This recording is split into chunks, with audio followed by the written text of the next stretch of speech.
What's up, everybody? Welcome back to the Recovery Rebellion. My name's Tara Grace. I go by Burn the Stigma on social media, and today I am here with Laura.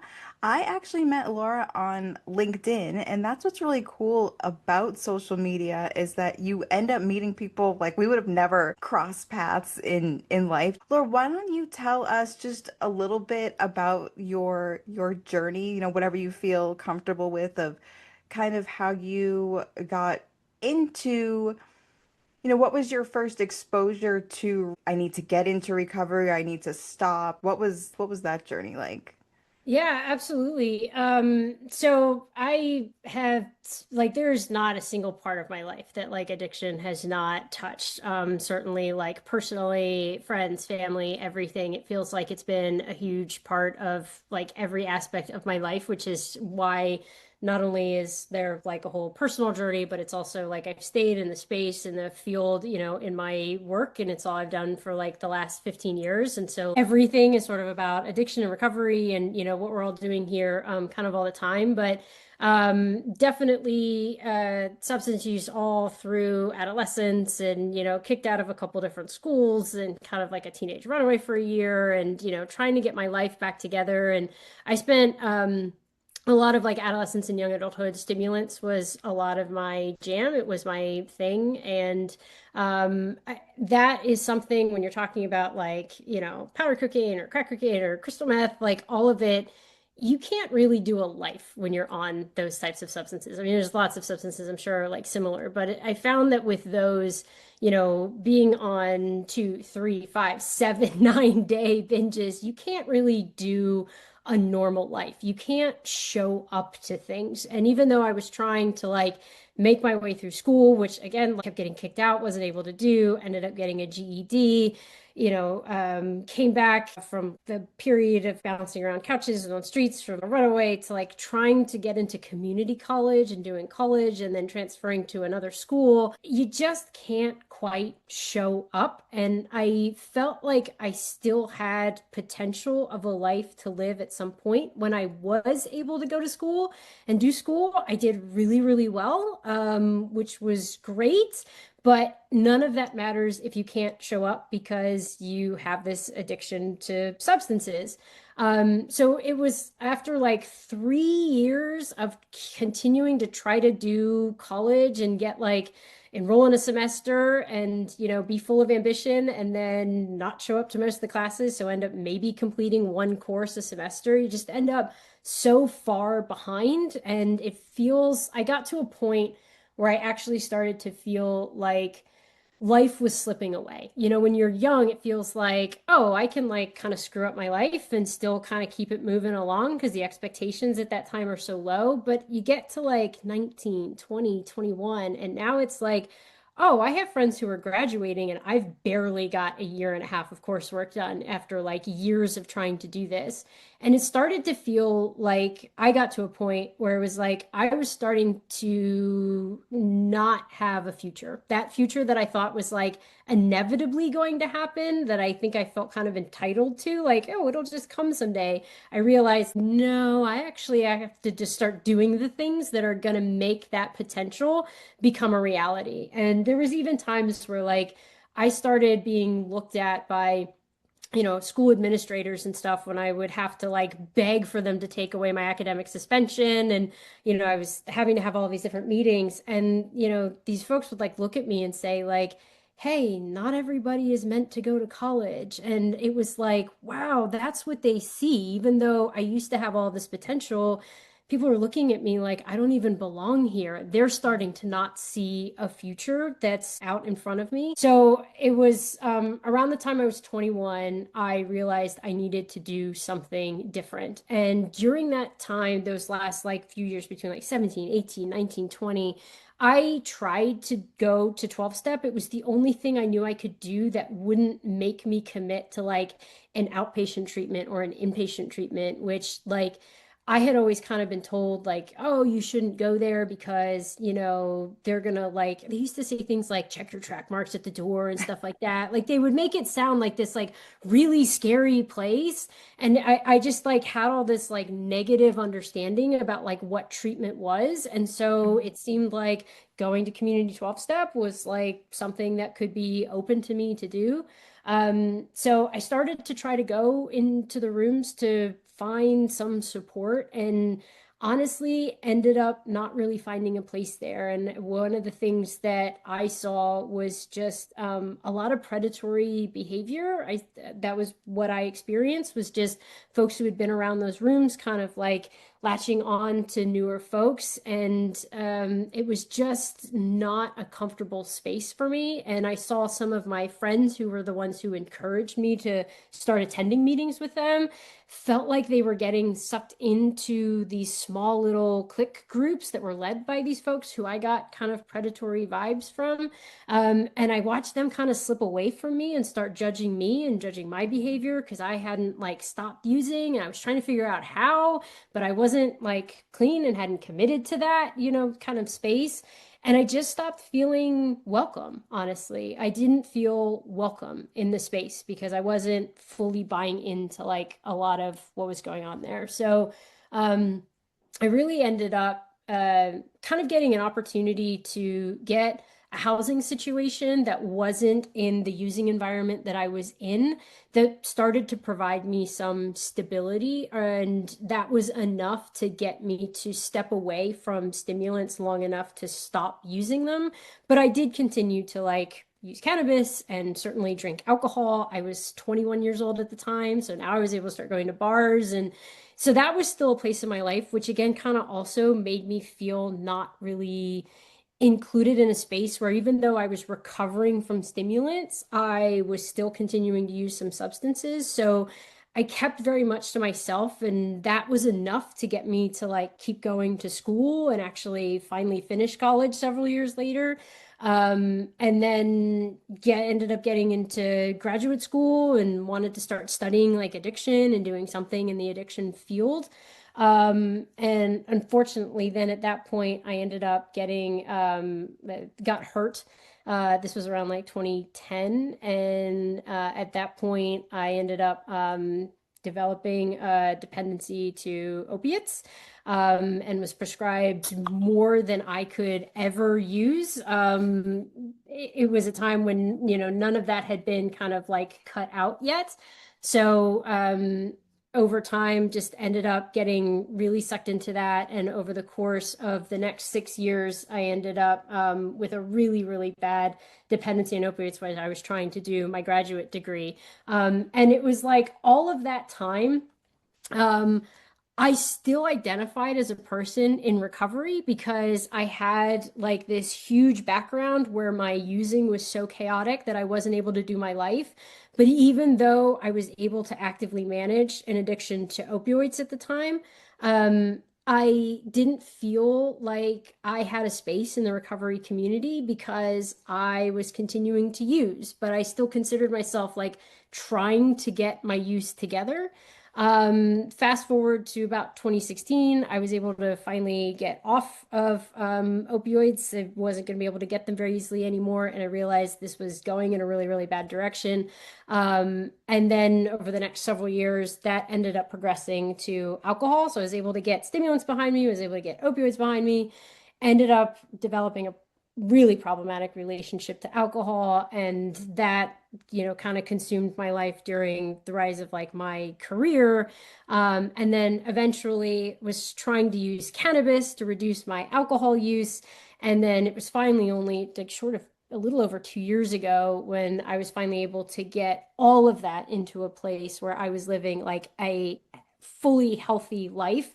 But at no point was I ever in like a formal treatment setting, inpatient, outpatient, anything like that, and didn't feel welcome in mutual help groups or 12 steps. So I didn't really do that either. And that whole experience of essentially like harm reductioning myself from one substance to a different substance to a different substance with the effort of trying to control each one differently and still having my life move forward in good and positive ways, but navigating this behavior and where substances were going to occupy a place in my life has informed so much of what I do and how I do it, and reframing so much of what we understand about addiction recovery. So it's like a lot I just kind of like threw at you, but it's like a long history. But like I said, definitely informs the perspective around like why we need to see recovery look a lot different than we always have. Well, I gotta say, it's really exciting because your story from everyone that I've talked to so far is very different in the sense that you didn't get heavily involved in the rooms. And it's interesting because I wonder, had you gotten heavily involved and bought into the doctrine of what they teach, when you went along your path of harm reduction in yourself, would you have been able to believe, like, would you have been able to do it because of what you would have believed about yourself? You know what I'm saying? Did you carry sort of any mainstream beliefs about like you have this progressive disease that's waiting for you to just or what were your kind of thoughts? I'm just trying, it's like so foreign to me to think about being exposed to recovery without those glasses. You know what I'm trying to say? What was that like? No, it's a really good question, and I wonder the same thing. Had that like time in the rooms earlier when I was like 18, 19, 20, going here and there with friends, had that stuck, I think that would have definitely sat with me for sure. And it was nothing short of a little bit of luck that like that narrative didn't bake into my Right. thoughts about addiction, recovery, and certainly myself. And I think what ended up leading me was a couple of different things. I think part of it was that as I started to understand my own recovery, I was already like in grad school and starting to do the Mhm. work of like addiction research, which is what I ended up going into. And I started to spend a lot of time around a lot of experts who were filling my head more with ideas that were evidence-based and science-based. I was reading a lot of articles and coming at it from that very like academic research perspective. So I was getting like a diversity of frameworks to try to understand all of this. And the whole time, I'm like a person of lived experience learning about addiction from a research and, medicine and science sort of perspective, while also leveraging all of that to understand myself and make sense of my own experience and sort of semi like treat myself in the background to take what I'm learning and try to apply it to helping myself get to a healthier place. But also, to be honest, I wasn't ready to stop. I knew that if I had been given the option to like take a pause from school, go to like a 30-day or 90-day or whatever, like inpatient, like step away from life and try to get healthy to make your life a little bit easier if you get this under control rather than trying to manage both, which is what I have done my entire life until very recently. What was leading me was that I knew I wasn't ready to give it all up. I knew that I needed this thing in my life, and if I could just manage it better, I could keep it there. And so, ironically, what ended up sort of like leading me through all of this was these different ideas from the research, literature, and all the stuff that I was sort of around on a day-to-day basis, and my own internal desires to know what I could and could not do. And maybe that's like it was fear, maybe it was, being scared of what life would look like if I had this, if I had substances removed completely and I didn't have this as a way that I knew to cope. But at the same time, the idea of not having it was terrifying, and knowing that I could hang on to it like a little bit of a safety blanket as long as I could maintain it and control it, like it felt a little less scary to do some of the work in the background to try to get myself to a healthy enough place. So I was almost also letting myself and what I knew I could handle help guide me while I was also like understanding addiction and recovery from a lot of different lenses because I was sort of like learning about the field at the same time. Which again is like such a foreign concept to me when I think about my time trying to get sober and everything that is planted in my head that I can't trust myself, I can't help myself. what is it like? I forget the exact line, but it's basically like we're armed with all this knowledge about ourselves, and that's not going to help us get sober. Like they program you to really believe that you can't help yourself. And disclaimer, all 12-step groups are a little bit different. Some are more extreme than others, and I went to some more extreme ones because I thought that's where the real message was and the real recovery was. So to hear you, and it's like, what an interesting and different, just a totally different path of being able to have information and hear this information and be able to process it, apply it to your life, or at least be able to understand what you're going through in something that's not you have this disease and you're spiritually sick. And now, when you did you believe that you have, or do you believe that it's a disease? And did you believe that it was a disease, or like what were your thoughts around that? Did you think I'm just sick? I'm sorry, this is like so different to me than what I'm. Yeah, no, they're really good questions. When I was coming into like again like learning about the field and learning about like addiction medicine, addiction science, and all of that stuff, I definitely took on early in my career that it was a disease, and I liked that at the time. This would have been like 10 years ago. I bought into that because I liked it better than the pre-existing moral framework, right? It Right. did sound better. It externalized. It didn't make it people's faults. It wasn't moralistic, all of that. And I thought that was good.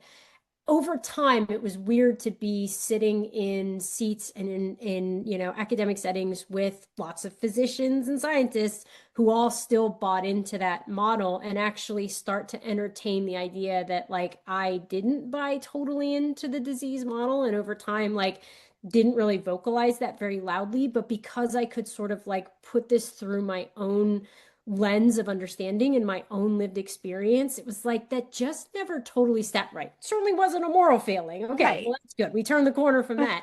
But it being a disease was like, okay, that's better, but that does not seem to actually fit what I think about this and what the experience actually was. And for me, it also didn't seem to fit that like I was somehow born this way. Like there Right. was some like embedded genetic component. I was like, that doesn't seem to really pan out either. And I think that's why I've definitely started to then and certainly do now attach much more to like the learning and the process and like the myosalvates and all of that. Like that seems to, I'm not saying all of those are right, but it seems to be more on the right track, and ultimately that it's complex. I think that's the other thing I Right. always come back to is like, is there a disease part of this that is physiological? Well, yes, that's why medications like methadone and buprenorphine and naltrexone and all that, like, okay, medicines work neurologically and biologically because there is some of that component in there. There's a biological component, but there's also like,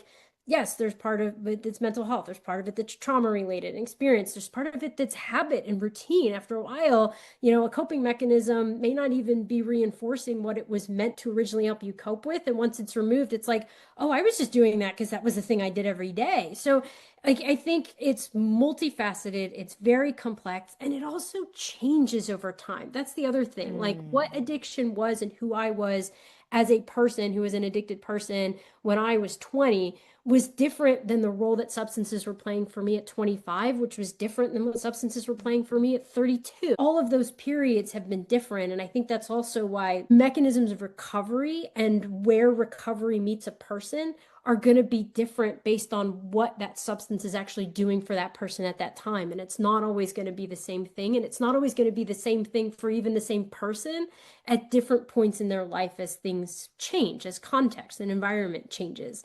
I think like the whatever can help somebody through the next phase of their recovery could also look different too. Recovery is just as dynamic, I would say, as addiction itself. No, totally.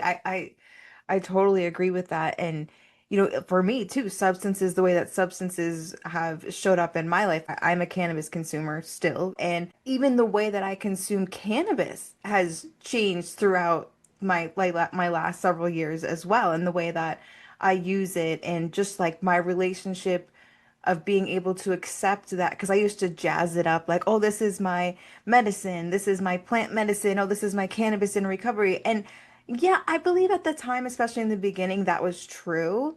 But at this point, I smoke it because I like it. And like, that's okay. That's okay. But because of what I was taught about how substances are and my relationship with substances, it's like we demonize feeling good, right? Like we just make that such a bad thing. But then it's like if you have a past, if you have had a chaotic relationship with drugs, you are never, what's that whole, you can't turn a pickle back into a cucumber, right? It's like, well, that's not true though, because my relationship with substances is not chaotic anymore, you know? And there probably would have been a time in my early 20s that I could have used, if I wasn't using heroin, it probably would have been cannabis that I would have used chaotically, you know, not to the extreme of heroin, I'm sure, but I'm sure that I still could have had a relationship with it where it would have been very unhealthy, you know? No, I love your framing of that too. And like it's almost like because you have had an experience with substances that was chaotic, you also have a unique vantage point for you to figure out where substances can sit with you. And as long as I think you have that self-awareness that comes through a lot of the growth here, to be honest with yourself about like the place that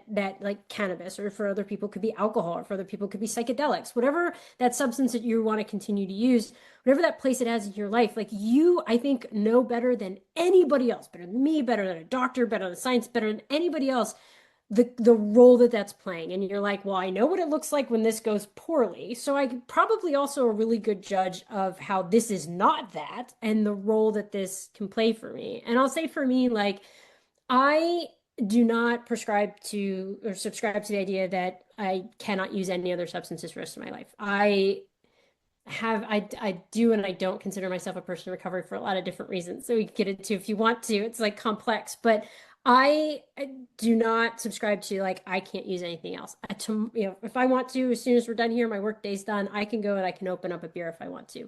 I'm not going to. I can tell you that for a fact. But I can. That's within what I have decided is okay for me. And for me, that works because it also doesn't make all of this black and white. It doesn't make these like rules that I somehow have to follow. Every day I make a decision that I can put a substance in my body or not. And every day I'm going to decide to do that based on how I feel today and how I also want to feel afterward. For me, like drinking, for instance, if I were to have a drink, I know I'm going to feel kind of tired. I'll probably wake up like a little groggy, especially since I don't really drink anymore. And I don't want to feel that way. And the crazy part is that like after what was 25 plus years of putting substances in my body every single day, the last 2.5 years, I have rarely put substances in my body at all. And it's an active choice. And it's because I like the way that clarity looks on me. I like the way that clarity feels for me. I like the idea of spending some time in my life. Maybe it was going to be a few months, maybe it was going to be a few years. I don't know. I like the way I feel today, the way my mood feels, the way I feel physically, the way I feel like with a clear head. And so every day I make a choice not to put substances in my body because I really am enjoying the natural consequence of what it means to be sober, as in like not putting substances in my body, but I can if I want to. And that helps me make that choice every day that also feels incredibly sustainable. It Mm. feels permanent. I can't walk this back. I'm not following a rule. I'm not being told to. I'm not being told I can't do something. I am actively choosing this every day. And I can also choose to do something else, and that's okay too. Like having all of this gray space actually works for me. And I think that if I had to follow a black and white, like you cannot do this, I would spend so much preoccupied thinking time, which is like what a lot of my addiction was, right? Thinking about not using something. And instead, it takes up none of my mental space whatsoever. And it's what feels so great is like now I'm truly free from it. I'm free from thinking about substances as a person who was in active addiction, but I'm also free from being confined by the thoughts of also being in recovery every day. Like it is a true freedom to just be in the world and keep substances in its place. Like I think you were saying about they're just substances, they're out there. I can use them if I want, I cannot use them if I want, but I've been through a lot of shit and I know what it looks like to have it there. And I know I don't want that anymore. So Right. like now I'm in a much healthier place to decide what my relationship with them is going to be like. Yeah, no, that's great. There's two things that you said that really stuck out. A, the word sustainable, right? Because with recovery, especially I feel like in early recovery, sometimes we create this recovery lifestyle that's not sustainable. Like it's not sustainable for me. Let me put that too. You are really good at saying for me. And the most important part of any conversation is that what is good for you, it may be different than what's good for me. And that's why these blanket recovery paths are just not healthy because everybody is so individualized.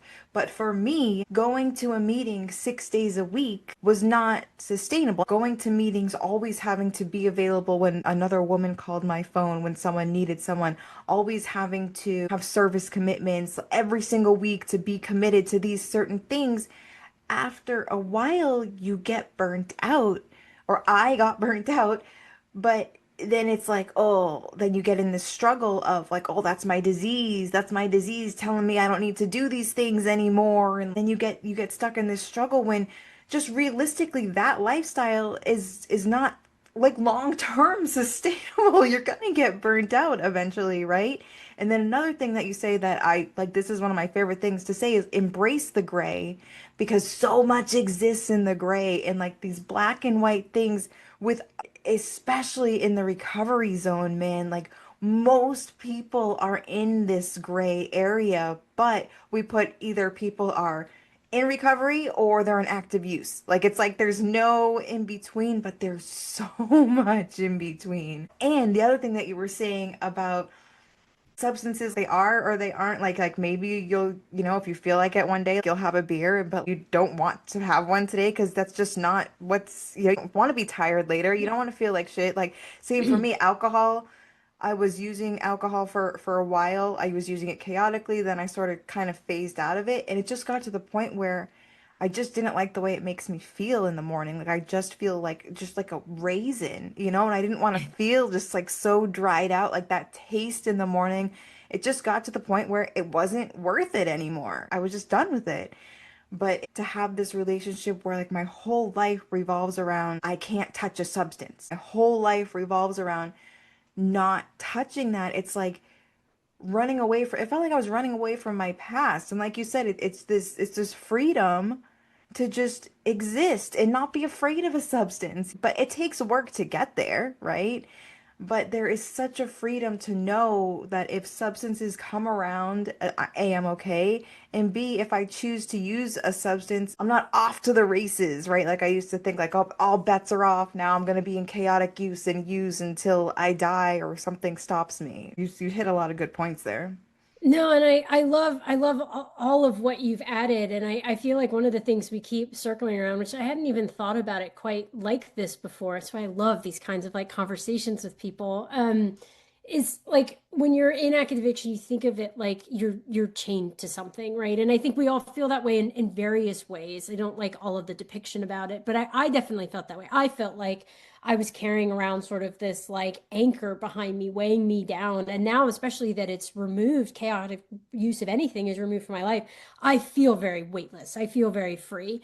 And even when I was able to get like, from stimulants, opioids to alcohol to cannabis, like as I was able to keep that I was able to like shrink the size of that anchor. It was becoming less and less heavy Mm. over time, which was really helpful. When I finally let it go, that was like the most freeing feeling. But I feel like when we think about recovery in terms of like these very black and white arrangements and rules you have to follow, and it's waiting for you and it's doing push-ups and all of that different rhetoric that we've heard over time, I feel like it really does just put you in a different set of chains. It makes Mhm. you chained to this idea of your recovery and you're just in a very different box. And yeah, you feel better. I'm not saying it's like it's not the Right. same, but it still feels like you are chained to something. And one of the benefits of letting chaotic use go is this like freeing feeling. And actually had this experience over this last summer. So again, choose not to drink, can if I want to. I drink a lot of like NA beers. I actually like them. I think the taste is cool, and I can kind of go out to a beer garden with friends and I can have an NA beer and participate and still drive home and feel confident and, have the rest of my day and not feel groggy or whatever.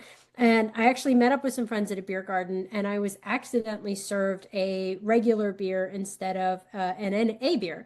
And it had been over 2 years since I had had a drink, again, by choice. It really confused me because it was a really off-putting experience. I definitely felt inebriated. It was craft beer, and I hadn't had a drink in a long time. I like talked to a friend later on that evening about the experience. And one of the things I realized was if I was a person who, 2 years before that had decided I am abstinent only, I am not going to drink, and I cannot drink, and I had just had this experience, I would have been thrown for the biggest loop. I would have, am I sober still? Who am I? What does this count as? I would have been circling in my mind, driving myself crazy, trying to make sense of who I am now and what this experience is and does it count? And do I have to collect a day one chip? And I would have been met with all of this confusion around my identity and my recovery. And I remember talking to this friend and reflecting like, I am so grateful for this nice little like space of gray that I carved for myself.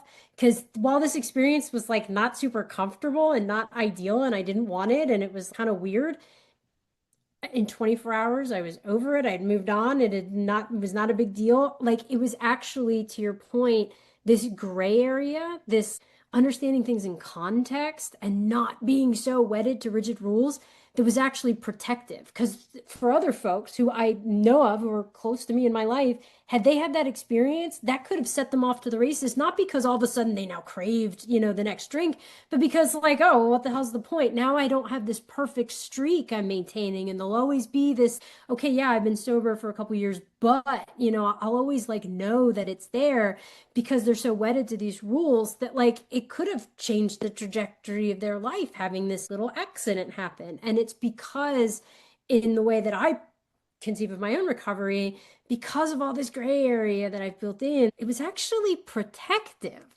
of me being completely okay and also just being able to deal with that situation in just a very nonchalant kind of like, well, that wasn't ideal, but tomorrow's another day. It wasn't the end of the world that I feel it could have been if I was following a much more rigid, rule-based kind of recovery.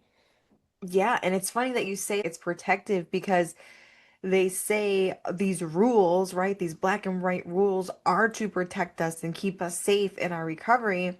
But I think the flip side happens because, like you said, I know for a fact that there are some people that would have happened and they would have thought that it set off their allergy, right? And it would have been that whole self-fulfilled prophecy where they would have gone on another run. Or, like you said, there would have just been people who completely beat themselves up and yeah, question, do I get a new chip? Do I not? Do I like just this have this internal struggle? All of that for nothing, for nothing. So with you in these you in learning about this gray area, or not learning about it, but building this gray area for yourself. If someone else was like, I want to build this gray area for myself, what would you give them for advice? Or like, how do you think someone goes about getting into the gray and not thinking they have to be all or nothing if they are someone who is all or nothing? I think it's probably almost harder to transition from being somebody who is currently like in an all or nothing recovery. I have found that it's actually much easier to have this conversation with people who are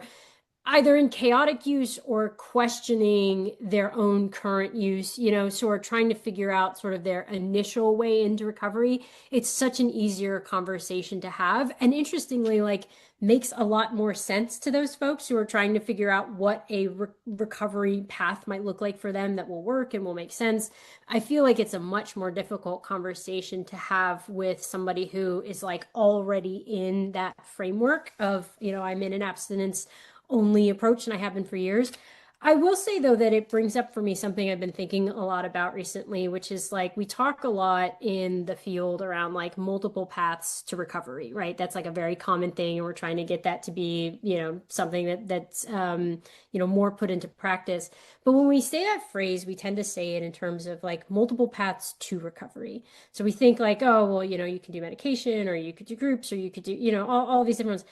But I also think that there is a concept out there that we should be talking more about, which is multiple paths like within recovery. Mm. So to say that initially, when you are somebody who's in chaotic use, maybe you find your way to the rooms at first and you create great connections and you have a positive experience there. And you spend the next 4 to 5 years going to meetings and all that. And then all of a sudden you're like, I don't need to go every day. I can go a couple days. The sponsoring's not really fitting my life anymore. It is actually possible to change your pathway while you're in recovery. And it was kind of what I was alluding to earlier too, with this idea that what works for you works for you. But what works for you, even, Laura, like will not necessarily always be the same either. And I really want us to be able to start opening up that conversation to say maybe 20 years ago, getting into the rooms, it got you sober. It got you, using that absence-based language, like it got you into recovery and it got you to a good place. I would really love for us to be able to have the conversation that maybe after 5 years or 10 years or 15 years, that doesn't necessarily make sense for you anymore. And I think we're starting to see more people become open to say, like, oh, I went into the rooms and, got clean 20 years ago from cocaine and, heroin. But 15 years later, I decided to actually start introducing drinking again into my life. And I realized I can drink sometimes. Actually, Maya Salvitz literally wrote a piece for the New York Times like last month, kind of saying, why drink wine now? And sometimes I use cannabis and it's totally fine. Like that is a change in somebody's pathway once they're already in recovery to say the context of my life has changed, the context of substances in my life has changed, the environment that I'm in has changed. I have changed. I have evolved. I am a different person now. And so my relationship with substances and where it fits, or what tools or resources in recovery are probably going to look different. And I feel like there is a lot of stigma in more traditional approaches and likely in the rooms to say, you can't do that. You can't be trusted to make that decision. You can't trust that, you can make this decision for yourself, no matter how many years later it is. And I feel like all of that just takes away the autonomy from the person to say, you are you and you know yourself better. And actually, at some point, you become an incredibly healthy, self-aware, self-honest human being, and you can make those choices for yourself. And I feel like any kind of recovery approach that takes away that autonomy from a person to decide for themselves what is best for themselves is not going to be something that's going to be the healthiest or most sustainable. So I would love to be able to start entertaining that idea that you're not wedded to the same pathway for the entire rest of your life. Like you can go explore this road and you can take this scenic route over here and you can figure it out. And chances are, if you've gotten to a place where you are healthy and well and you have support around you and people you can talk to and can talk openly about this without shame or stigma that you want to maybe change the pathway that you're on, if that's supported rather than stigmatized and rejected, I think we can find more of those like healthy, long-term, sustainable roots where people just get to be in their lives and not feel in chains or like boxed into any one particular thing. Yeah, and that's a great point too, because wouldn't wouldn't it make sense as you go along and heal that what you needed in early recovery, like wouldn't it make sense that you kind of outgrow what you first needed when you weren't Totally. doing that well? Wouldn't that be a sign of growth versus like raise the alarm, ring the alarm, so and so is sick and suffering? I just listening to you talk, that would be more of a growth, I would think, if someone was evolving and learning, okay, maybe I don't need to go 6 times a week, and then they just don't need to go at all. But there is kind of this culture of if you think that someone is always sick and you only have a daily reprieve contingent on your spiritual connection to your higher power, not to keep harping on the steps, but that's the example that I know of Mhm. the most. And I mean, let's be real, that is the foundation of recovery culture. So yeah, so I think that's a great point that there should be more conversation. I get messages sometimes. People don't want to leave a public comment. I've even had people make a new profile just to message me. They've been in the rooms for 15, 20 years and they're so scared someone in their home group's gonna figure out it's them or whatever. But that's the thing, like they were like, I don't hate the rooms, but I don't want to go anymore. Like I don't feel like I need to go anymore. But if I do, then I lose all of my friends, and I've seen it happen before. And it's sad. There should absolutely be more conversation around evolving and growing and changing. Well, and like we don't want people to feel like they're making the same decisions in recovery that they did trying to leave active addiction, right? Like, Right. you hear that when a lot of folks are like talking about like wanting to change their lives in some way related to substances, and they're like, but all my friends use. This is everything I know. This is where I live. This is all the places I go to. Like, what am I gonna have left if I stop using? And we have to work with people through that to say we will build support, and here are some ideas of where to find support, and often that ends up in these groups or rooms or 12 step whatever, and it provides some of that. But you also don't want to put people back in that box in the same way. Like, you want people change rules and like black and whites. It's also people like, well, if I don't have this group, then what do I have? Okay, we said before in addiction that was not a great situation to be in, where you felt like you didn't want to lose a situation that didn't fit you anymore, wasn't serving you, wasn't healthy anymore, but you didn't want to lose it because you wouldn't have any social support. Why would we put people in that same position in recovery and expect it like, and then call that a good thing? It doesn't make sense. It's actually the same situation. And I love that you were mentioning too, whether it's your addiction is doing push-ups in the parking lot or whatever that is, to say that like, you're sick, you're always sick. It's always like waiting for you.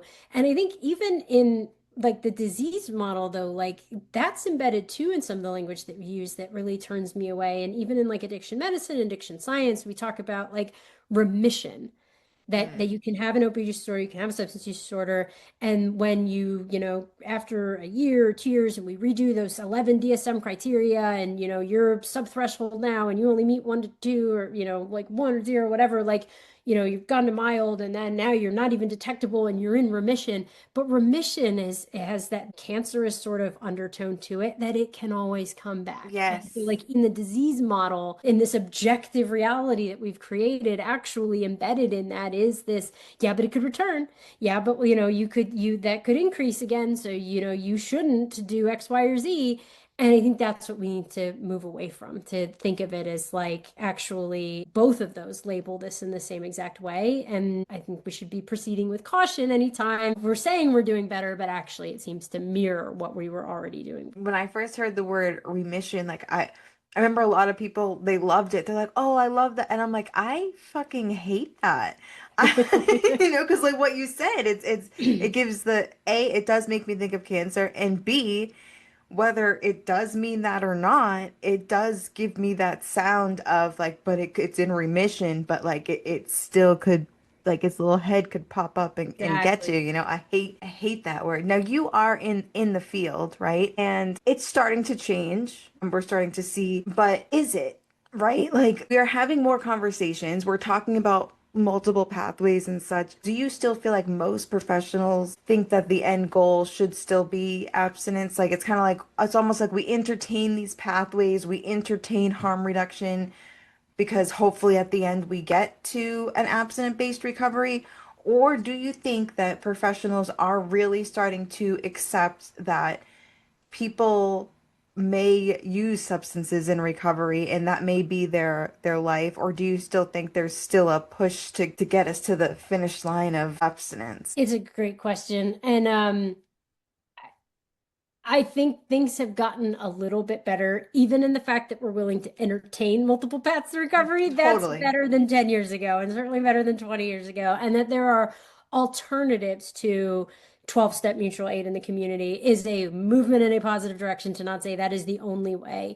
I would not disagree at all that abstinence is still the default mode for what we think people will get to. And I feel like I hear that even embedded in who I would like to think are very like forward thinking individuals, scientists and physicians in the field, there is still this when you push it long enough, you end up getting to, well, yeah, but most people eventually want to stop using. Like that is where they end up, sort of landing. And that even though initially it's like, oh, we understand this is a cycle. Oh, we understand that, people are going to return to use and come back, and we understand it's a process and it's non-linear and like all of those things are good. But when you push it and you follow it out long enough, what I keep hearing is this like ultimate yes, but eventually the vast majority of people want to stop using. And there's actually even this just article that came out in the last like week or two. It was actually in the New England Journal of Medicine and just like co-authored by the head of NIDA, and it put out this whole continuum of care. And they're trying to say that, there's like this early period where we're just trying to stabilize people, and then we want them to get a little bit better. And then, but eventually, when you read this very short article, like they get to the fact that yes, but ultimately people will stop using. And it feels very embedded in the conversation that yes, but after a long enough time, people will stop using. And it's interesting to hear that because at the field level, amongst the biggest experts, in this space, that's what I'm hearing. And yet when I'm having all of these conversations with real grassroots harm reductionist outreach, folks who are like really leading this at the true like patient and community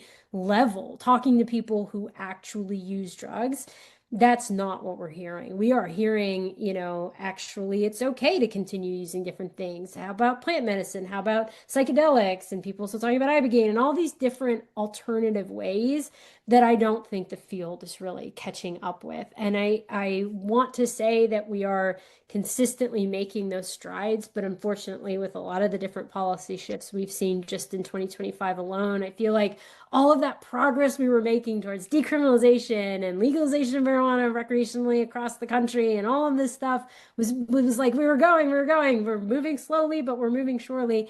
I feel like that pendulum is unfortunately starting to swing back to a much more conservative approach and punitive approach and criminalization approach that we're going to really like need to activate to try to push back on harder and harder and harder. And my fear is that as more folks come into care and there's still restricted care access, the place that we keep sending people because it's free, because it's everywhere, is going to be to mutual 12-step in the rooms help. And that's what I was hoping we were getting away from. It's okay, it's an option, it's there for people, but it becomes just like absence becomes the default perspective, the rooms become the default place for people to go. And it becomes like, well, that is the way. And I feel like we're going to end up actually swinging back in that direction. And it's really unfortunate. And it's what I will probably spend the next 10 years of my life, like actively trying to work against.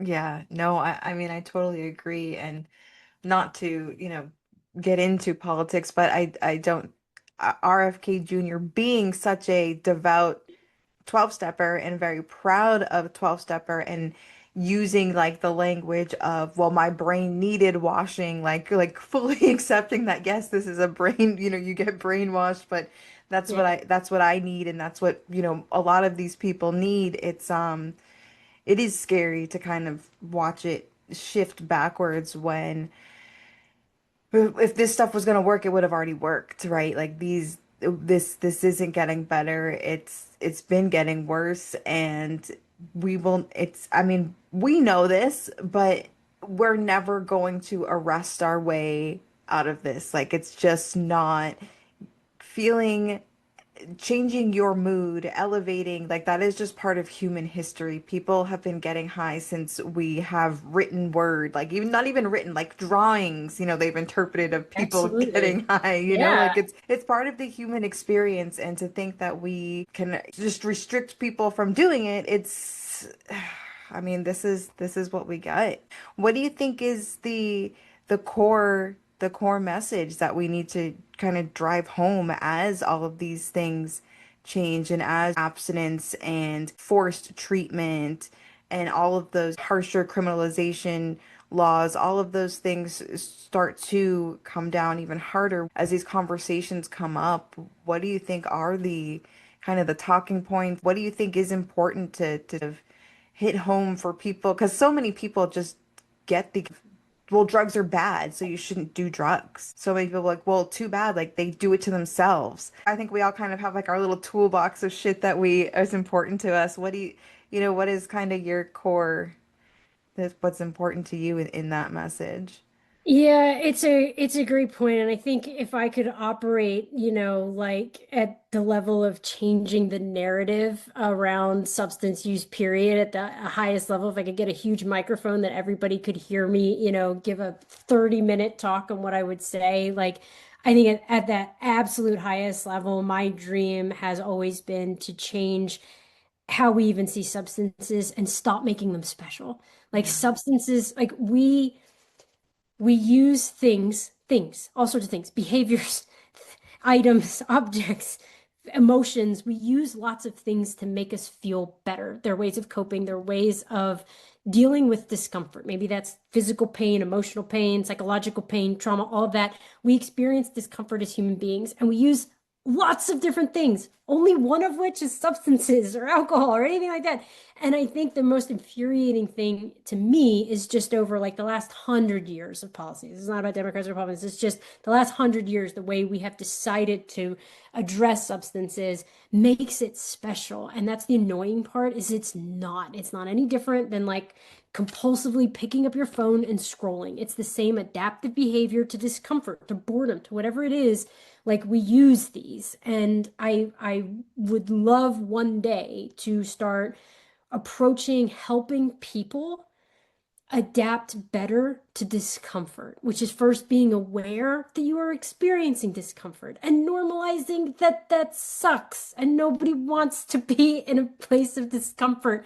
And once you can do that, once you can identify that feeling, and then you can identify that you want to do something to make that feel better, then we can stop making substances special and we can just talk about adaptive behavior to discomfort very generally. And if we could find a way to make that the conversation, then all of a sudden things like substance use stop becoming this stigmatized thing. And it's just one of many, many things that we do. And I think absent that part, which is like a huge lifelong goal of mine, absent that piece, I think in just dealing with the next like year or two, as we see, and not even about Democrat Republican, but even like what we've seen in Portland and San Francisco, and some of these just like shifts in policy, which happen. We watch this flip flop. Things go back and forth. We were a little bit more conservative, we're a little bit more liberal, and I think the frustrating thing right now is like we are about to walk back and go back to things that we have already demonstrated don't work. I wish we could at least go to a different space and try Right. something that we haven't tried before. Like let's not making the same mistakes. Let's at least make new ones, Right. like let's commit to that at least. Over the next couple of years, I think my goal is really going to be to work with people who interact with people who use drugs on a regular basis. And sometimes that's going to be treatment folks, sometimes it's going to be different like community orgs or harm reduction orgs, people that understand what people who use substances are going through and really just try to deal with and shift the policy over time. That's going to take time. That's going to take like a lot more than just Laura Monaco and the people around Laura Monaco, but it's going to, at least for the next year or two, while we sort of like navigate this pendulum shift back a little bit, taking care of each other and extending some of that support and empathy and understanding and trying to not forget about the progress that we made, try to have these conversations about multiple paths to recovery, try to allow access into care, into new types of care wherever we can, and really support your like harm reduction organizations that are going to really go through it right now, but whose hearts are all in the right places. And we're all going to be working on shoestring budgets here to try to help, but in any way that we all can, like support people who are going to be trying to make changes to their own substance use in their own life, regardless of what the rest of the world is doing at the policy or government level, who's people who are trying to just navigate their everyday life and their relationship with substances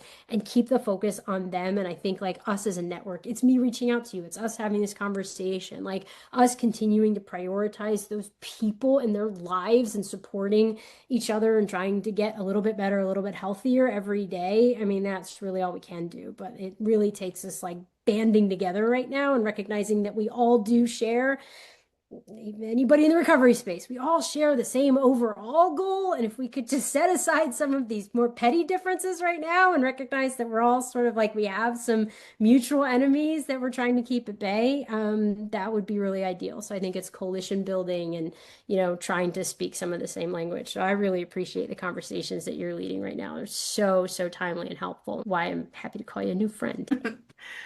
Well, thank you. And I think that's a great answer. There's so many things that whatever side, whatever politics, whatever, there's so many things that we do and can come together on, whatever, regardless of what you believe. Like the substances, we've made this special thing, like you said, but everyone has some sort of unhealthy coping. Like even for me, like sugar right now is so bad. And Sour sugar, Patch Kids. I can't stop eating yes, them. dude, they're Yeah, so good. And I had two people at my job pass away, right, within the same year from heart attacks because they were bigger people. And I'm not trying to, I don't feel like I'm sounding judgmental, but I'm trying to make a point that when they passed away, people were it was a different type of sadness, right, than had they overdosed.